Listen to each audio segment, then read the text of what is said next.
Let's talk about growing new potatoes from old potatoes.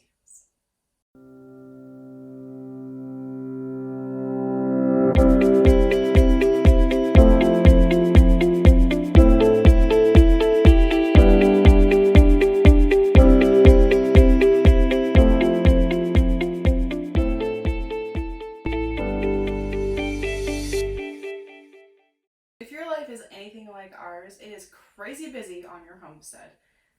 I bet you've got some potatoes with eyes, right? If not, give it a week and you will. So let's see what we can do with these guys to go ahead and get a little bit of harvest out of them, should we? I've got a bag on the counter. I think it's a 5-pound bag of potatoes. I found it on the reduced produce rack, which has been one of our favorite finds this year. We feed Mr. Pig off the reduced produce rack every day. Literally every day. All his produce comes from there. So I found the bag of potatoes and I thought, let's grab it, right? Like, we could eat some potatoes. He can have a couple potatoes. It'll be fine.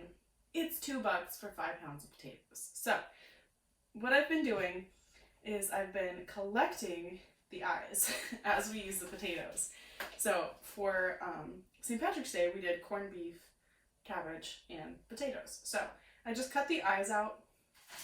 I left a decent piece. This one's not a great example, but like, these are even little eyes, and I left a good bit.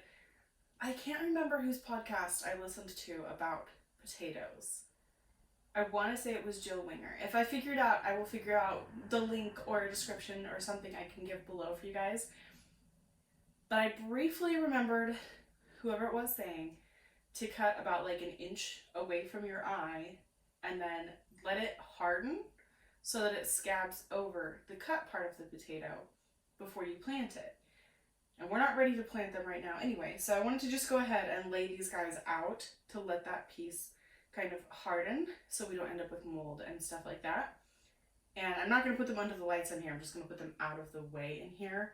But this room stays the most temperature stable, so I thought it'd be best.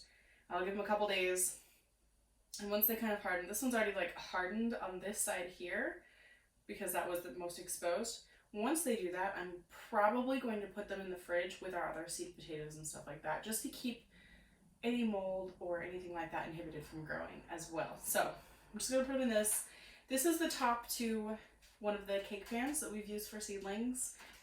I don't think it has a bottom right now because I found that my pack had an extra lid. So, which is super handy because I want to be able to use one of these larger ones to grow fodder in the future. So that means I'll have one for the bottom, one for the top. But for today, we're using it for potatoes. So I've got all different size of eyes here. But again, I just cut a big piece. I'm just going to set them eye down just because I want that cut part to scab over. And then once that's done, I can flip them back. Or who knows, through growth, they might flip themselves. So I just wanted to go ahead and get this taken care of before they started to get funky. They've been in this cup for 2 days and they seem fine. There's a good bit of starch on them, especially these bottom ones, probably from the top ones kind of weeping. And I'm starting to get root hairs on the eyes. So that's exciting, right?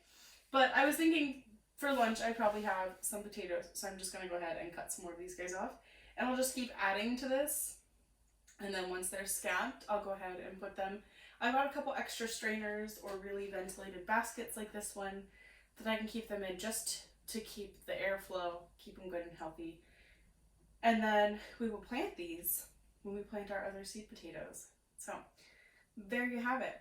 I've seen a lot of things say you can just cut the eyes out and put them right in the ground. So I might find a bucket and try that as a fun experiment and see what we could get out of it. I don't know if I could probably even just put it in here somewhere. So stay tuned for that.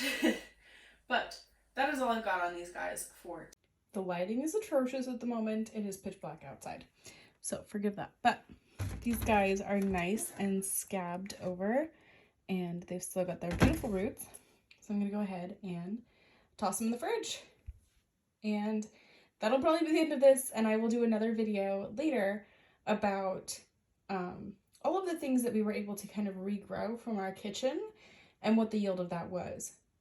So if you guys want to know if these grew or not, you know what to do. Make sure that you subscribe, and we will see you next time.